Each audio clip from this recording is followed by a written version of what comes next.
Ladies and gentlemen, may I please have your attention? Please have your tickets in hand before you board the plane. Thank you.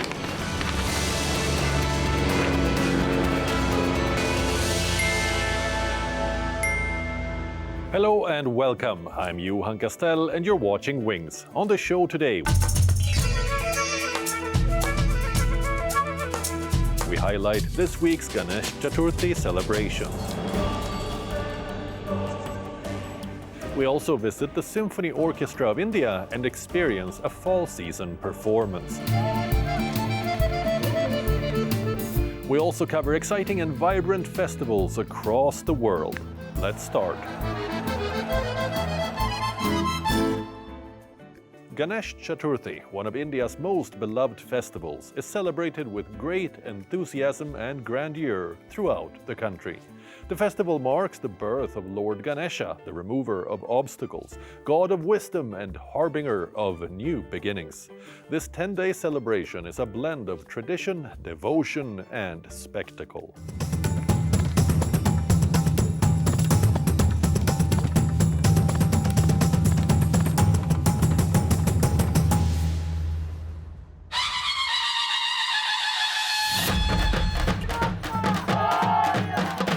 No city embraces the Ganesh festival quite like the capital city of Maharashtra, Mumbai. Earlier in July, the state of Maharashtra officially declared public Ganeshotsav as the Maharashtra State Festival. On the occasion of Ganesh Chaturthi, families bring Ganesh idols home, observe rituals, prepare festive delicacies, and enjoy the festive spirit. Pavilions or pandals draw huge crowds. Devotees travel from across India to seek blessings. Let's take a look at some grand celebrations from the maximum city. At the center of it all stands the most iconic, Lalbaugcha Raja. Celebrations have already started as people's most loved and celebrated festival, Ganesh Chaturthi, is here, and we are at Lalbaugcha Raja, which is known as the iconic, the most famous pandal across the state of Maharashtra. And look how beautifully the idol has been decorated with gold and silver ornaments, with flower, and literally they are celebrating here more than 90 years of this pandal. Every year, millions travel to the city of Mumbai to be part of the grandeur. This year, the number is expected to cross 1 crore or 10 million. To ensure safety, over 17,000 police personnel have been deployed across the city, with special arrangements at Lalbaugcha Raja. Additionally, more than 11,000 CCTV cameras have been installed, making it both a spiritual and a logistical marvel.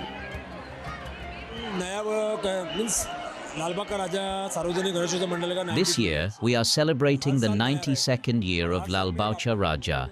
Every year we do something different, and every year people enjoy watching our idol of Lord Ganesha.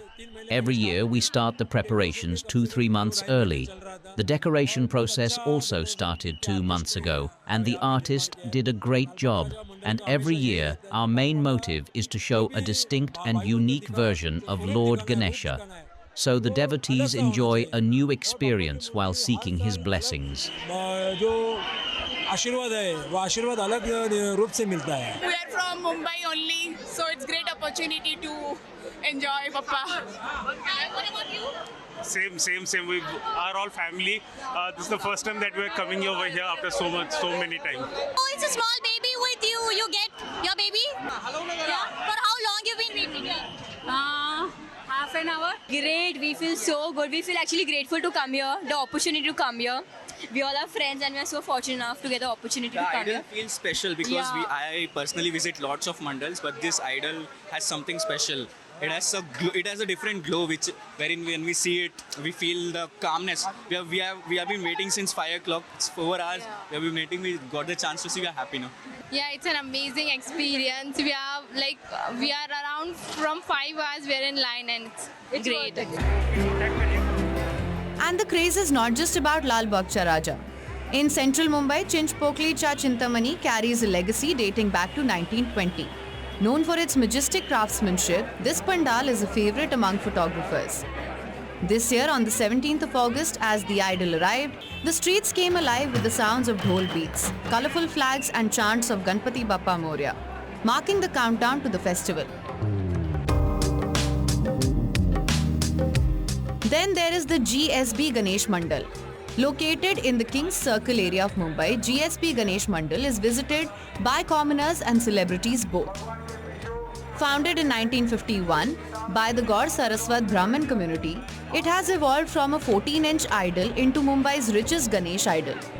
Eco-friendly, adorned with gold and silver ornaments and painted in natural colors, this Ganesh idol is one of India's most beautifully decorated idols. But what sets it apart is the insurance cover that it has secured. The GSB Seva Mandal has received a record insurance for a whopping 474.46 crore rupees or $54 million. At this Ganesh Pandal, tradition takes center stage. There is no room for loud music or commercial displays. Instead, it focuses on Vedic chants and rituals. But Ganesh Chaturthi is not just the story of Mumbai. Many other cities in India celebrate the festival with equal enthusiasm.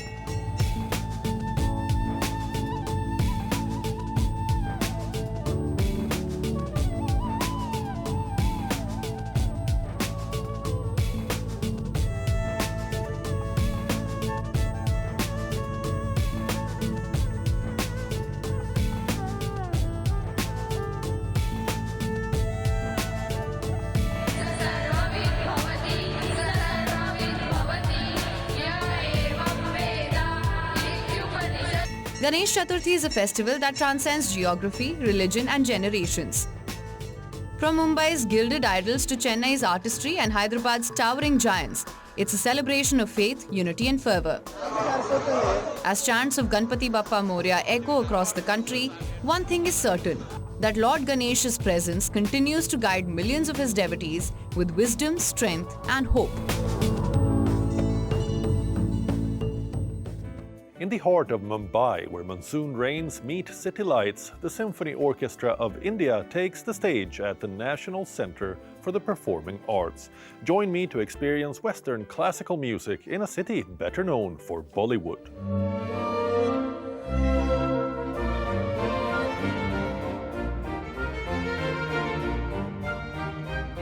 Western classical music, the sound of centuries-old traditions.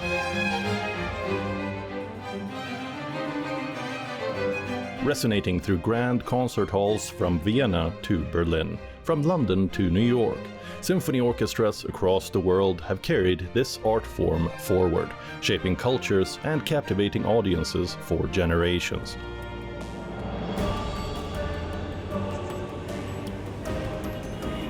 But halfway across the world, in the heart of Mumbai, one of the busiest cities on earth, Western classical music has found a place where Bach meets Bollywood, where Mozart coexists with monsoon rains. When we think of Western classical music, your mind probably jumps to Vienna, Berlin, or London. But right here in Mumbai, we can find India's first symphony orchestra at the NCPA at Nariman Point, or the National Centre for the Performing Arts. So let me show you how Western classical music has found a new home in India.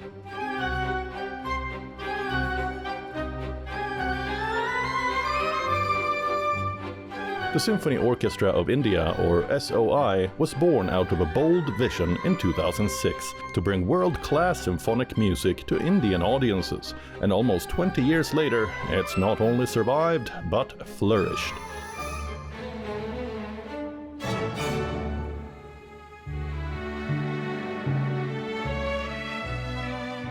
I think it's a wonderful thing. It's a great gift to the city, because we're getting to hear world-class musicians.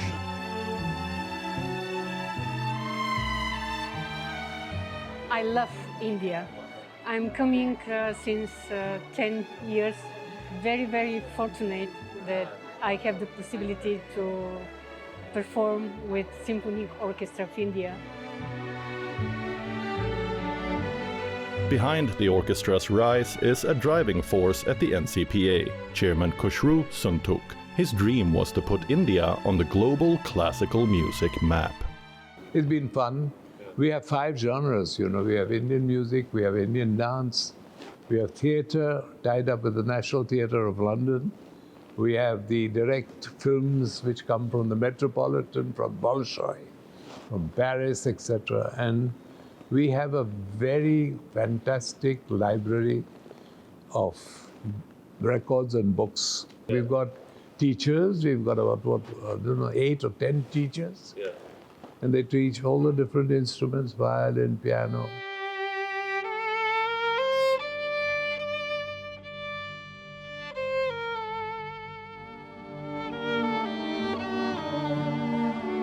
To understand the SOI, I had to meet the man who started it all, internationally acclaimed violinist and music director Marat Bisengaliev. How do you look at your own craft and inspiring people through playing violin? I love it. I love the whole project from the beginning. That's why I wholeheartedly gave, I would say, my life to building something special here. Yeah. Are you seeing that more youngsters are getting into the space and that they are interested in learning instruments? And of course, I can see by the interest, for example, in our academy. Yeah. Yes, lots of kids who really wants to study, and lots of kids who attend our concerts, and of course,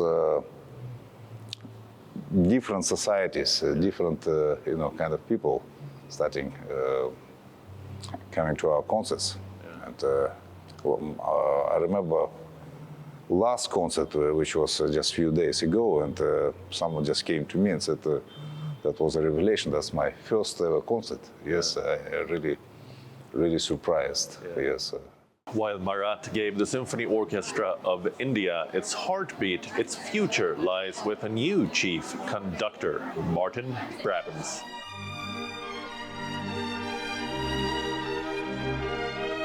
Watching a rehearsal up close, I realized this isn't just about music. It's about discipline, collaboration, and passion. Each note is a dialogue between cultures, blending East and West.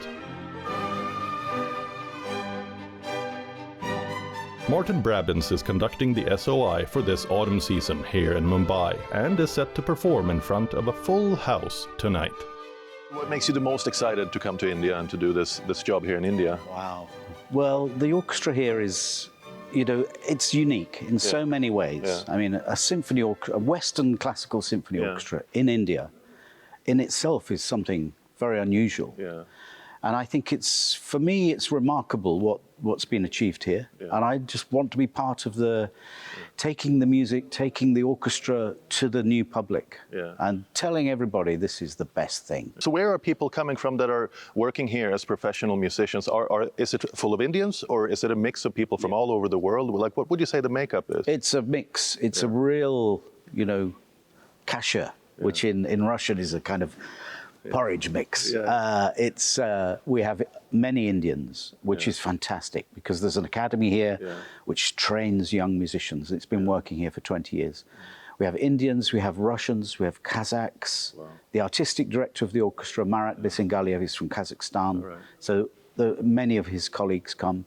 We have British players, we have Swiss players, we have Norwegian players, we have Spanish players. Yeah. It's a real multicultural mix, and that also brings excitement. Do you see that youngsters in India are interested in learning Western classical music or instruments, or taking that path as like a career? Yeah, I think I was really heartened and impressed. Just 2 days ago, I did a talk to the students from the academy. Yeah. So they're young children from the age of 6 to 16. Wow. There's about 25 of them. Yeah. And they're very enthusiastic and they're very energetic and actually really interested in everything I had to say and everything about music.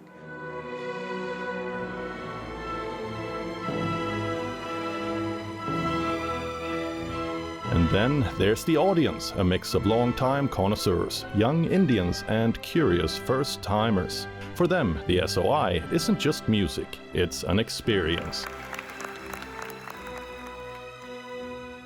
Today's performance of Scheherazade was just, it moved me to tears, the third movement especially. I think it's wonderful that the conductor, who I think is now going to be permanent, converses with us. It's done so brilliantly that half the time you're just trying to see which instrument is playing at what time. It was really magical. It was very good, like magical, and it was like experiencing every emotion through music.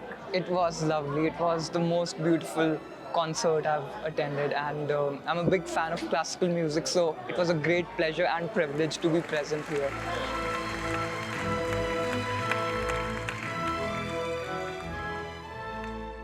Let's head to southern Germany, where tradition meets a touch of the unusual. It's a festival that brings an entire village together, and what unfolds on the racetrack is something you don't often see.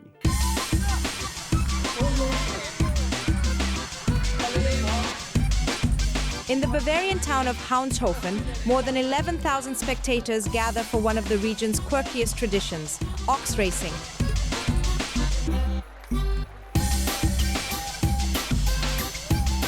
Farmers, their families, and cheering locals line the track as 24 jockeys mount their oxen, clinging on with only a harness, no saddle in sight.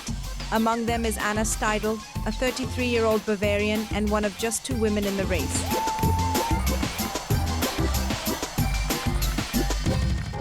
So you can't compare it to riding a horse. It's really gigantic. The feeling is massive. You have to really push yourself onto the ox so you don't start bouncing, otherwise you'll fall off.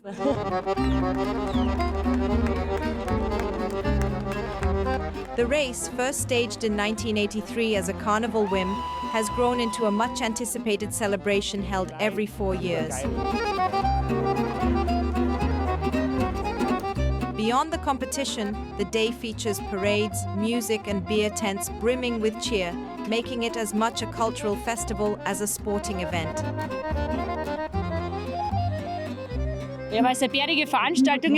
Because it's a great event, because people are in a good mood, the weather is fantastic, the animals look good, and I think we have really good referees and a really good organization team. You have to be there because it's a legendary event. Not everyone gets to experience this. It's interesting to see these oxen races because you don't see something like this every day.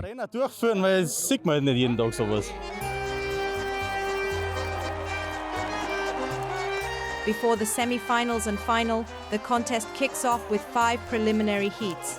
And just as in horse racing, the crowd keeps the excitement alive by placing bets on their favorite ox.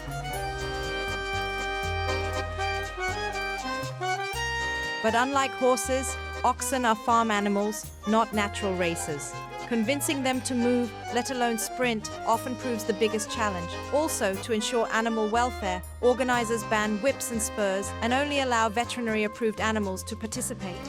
What began as a whimsical race has now become a showcase of tradition, community spirit, and Bavarian humor, proof that in Hounshofen, even an ox can steal the show.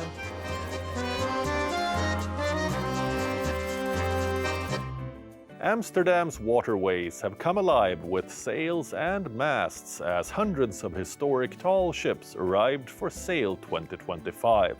The 5-day maritime festival celebrates the Dutch capital's seafaring past.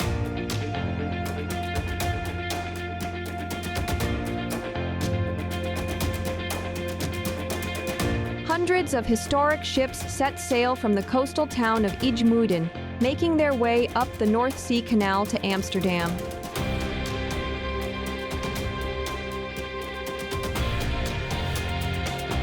Crowds lined the banks while smaller boats filled the waterways to watch the ships pass.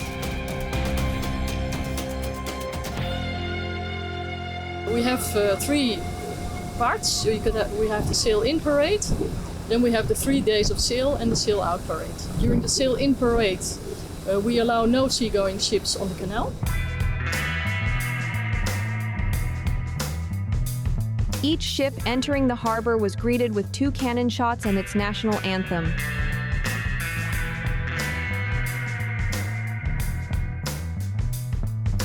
The event is held every 5 years but returns after a decade, as the 2020 edition was canceled due to the pandemic.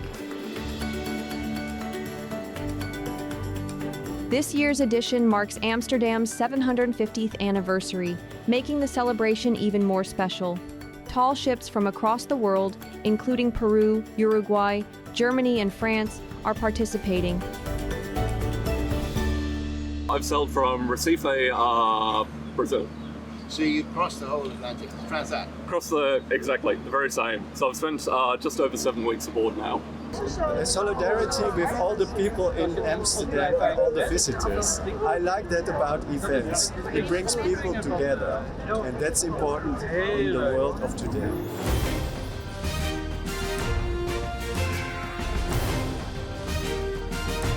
From the city's maritime past to its vibrant present, Sail 2025 celebrates Amsterdam's enduring connection with the sea. That's all we have for you on the show this week. But before we go, we leave you with visuals of the spectacular Tomatina festival in Spain. Goodbye.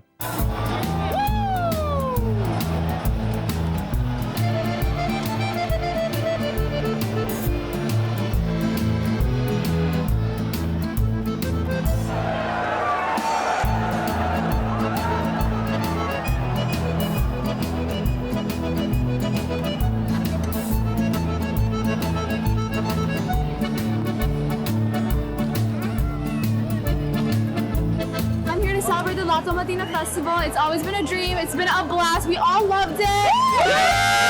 Something you do once in a lifetime, and once you get that first feeling, and then afterwards it's kind of it's nice to have that first feeling. I don't know if I would come back, maybe with other friends, but it was for sure something to do once in your life.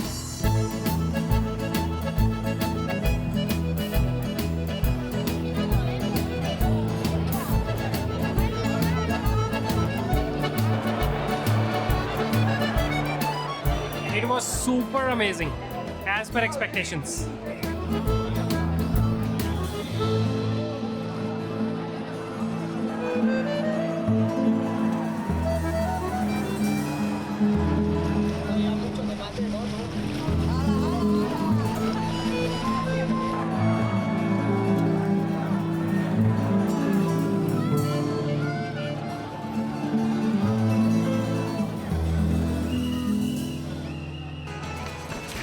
Ladies and gentlemen, may I please have your attention? Please have your tickets in hand before you board the plane. Thank you.